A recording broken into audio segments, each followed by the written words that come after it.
Tay, ano po yung pangalan natin, Tay? Samuel Bulanyo. Samuel Bulanyo. Bulanyo? Ilang taon ka na, Tay? 57. 57? Bakit nagbebenta ka ng sampagita, Tay? May anak ka ba or apo? Meron anak eh. May apo ako, wala apo ko, 8. May apo ka, 8. 8. Yung anak mo? 6. 6. Bakit kailangan mo pa magbenta nito, Tay? Kailangan eh, pangbayad niya upa ng bahay. Hindi sila nagbibigay sa'yo, yung mga apo mo or anak? Hindi. Bakit po? Ako lang kumikita eh. Ako lang kumikita. Sa isang buwan-buwan, 4 upa ng bahay, pera ilot tubig. Magkano yung kinikita mo sa isang buwan, Tay, sa pagtitinda ng sampagita po? Sa pagkita ko, kumita akong mga 1,000 plus. Pag sinin ko lang akong tinda, tingin mo lang. Sa isang araw, magkano yung kita mo dito po? 500 or 400? Pero 1,000 plus. 1,000 plus. Kita na yun? Oo. Profit na yun? Basang punan. So, ibig sabihin 30,000 isang buwan. Hindi. Kikitain mo. Hindi mo makakita sa buwan eh. Tingin mo lang huwag tinda, tingin mo lang. Oo. So, sa isang araw, magkano yung uwi mo? Yung kita mo na? Salit mo nga, 1,000. 1,000. Araw na linggo. Okay. Yung araw na ulit sa Sabado, nagtrabaho sa construction. So, ibig sabihin, magkano per week yung kikitain mo? Sa construction at saka yung sampagita? Aabot ba ng 7,000 per week? Hindi. Hindi. 3,000 per week. Ang sahod ko sa isang linggo, 4 plus. 4 plus nga ang sahod ko sa isang linggo sa construction. 4,000 plus. Tapos ito, kikita ka 1,000. 1,000. So, sa isang linggo, 5,000 po. Opo. So, 20,000 isang buwan. Nauubos ba yun, Tay? Yung 20,000 sa kamag-anak mo? Or yung mga anak mo at apo mo? Hindi naman. Hindi na ako pati. Kaya may pambayad ng bahay, siya ilaw, tubig. Yung asawa mo, andun pa. Asawa ko, hiwalay kami. Hiwalay na. Bakit po? Bakit kayo naghiwalay? Hindi ko alam. Sabi nga, ako lumay sa kasalanan. Bakit po? Ako sa abisal ko sa kanya, mali ka ng hiwalan, ikaw ang himiwala sa akin. Kung ditutusin, pili ko sa habulin, may asawa, may nag-asawa. Ang asawa ko, pili ko habulin eh. Kaya pinabilaan ko na. May iba na ba ngayon, Tay? Iba na. Dahil ba sa pera, Tay? Naghiwalay kayo? Siguro. Oo nga, sa pera. Nung araw kasi, di ba nung araw pa sahod ko sa isang linggo, 1,500 isang linggo. Okay.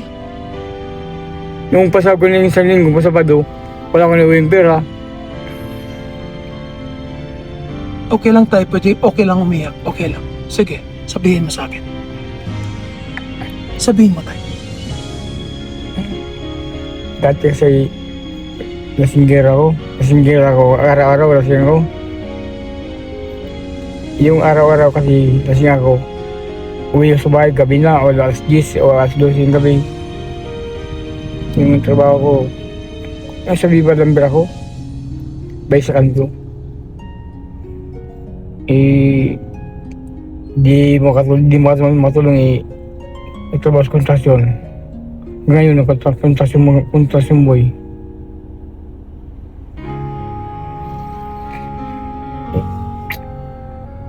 Gusto ko lang habulin ang asawa ko nahiya ako Bakit nahiya ka po? Dahil ba hindi kasya yung 20,000 mo at naliitan siya? Ano yung problema? Maliit ba yung kinikita mo? Hindi naman, kasi naman anak ko pinapakain ko 2. Apo ko bibigyan ko 20, 10. Pero araw-araw pag doon ko sa bahay, 10, 20. Yung pag-alis ng bahay, iwanan ko 200. Maghapon. Pagi ko na hapon, ulam na bilhin ko. Ulam. Ewan ko yung nangyayari sa akin. Hindi ko alam eh. Naniniwala ka ba na totoo may Diyos? So, naniwala ko. Naniniwala ka kay Jesus Christ? Paano mo nasabi? Si Jesus kasi sa isa lang siyasamba natin. Siyasamba. Si Jesus Christ. Ano pa? Yan, dito kami, Tay, kasi gusto ko lang sabihin sa'yo sa Bible that Jesus is the way, the truth, and the life. Sinabi niya sa Bible, I am the way, the truth, and the life. No one comes to the Father except through me. Pinadala siya ng Almighty God the Father in the form of flesh para magpakamatay sa krus, para ma-save yung kasalanan natin. Kasi kung hindi si Jesus Christ ang ultimate sacrifice, Oo. hindi tayo kayang patawarin ng Panginoon. Tama yan. Kasi yung katawan ni Jesus Christ, nagpakatao siya para ma-save yung tao sa sanlibutan na kasalanan. Oo, tama. And in the Bible, it says in the book of John, chapter 3, verse 16, For God so loved the world that He gave His only begotten Son, that whoever believeth in Him shall not perish, but have eternal life. Kung sinong maniniwala ni Jesus ay hindi mamamatay at magkaroon ng buhay na walang katapusan. Nakita kita tayo, yung Holy Spirit ay bumulong sa akin. Nabigyan mong pera si tatay para pangbayad sa kuryente, tubig, pagkain, ilaw. At yung ibibigay ko tayo ay sapat, good for 1 month na kuryente at 1 month na tubig at pagkain for 2 weeks. Hindi ko lang po ipapakita sa video yung pera kasi ang importante, nakakaalam lang yung Panginoong Diyos at ikaw. God bless tayo, and don't you worry about your wife. May plano yung Lord para sa iyo. Huwag kang mag-alala. The Lord loves you, at sabi ni Lord, huwag mong iasa yung kaligayahan mo sa pamilya mo, sa asawa mo, sa anak mo, sa apo mo. Iasa mo yung kaligayahan mo kay Jesucristo, yung nagpapakamatay para sa iyo. Agree ka ba tayo?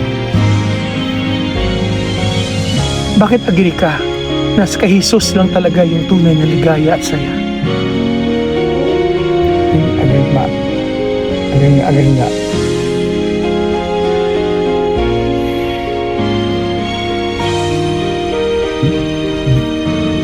Okay lang yan.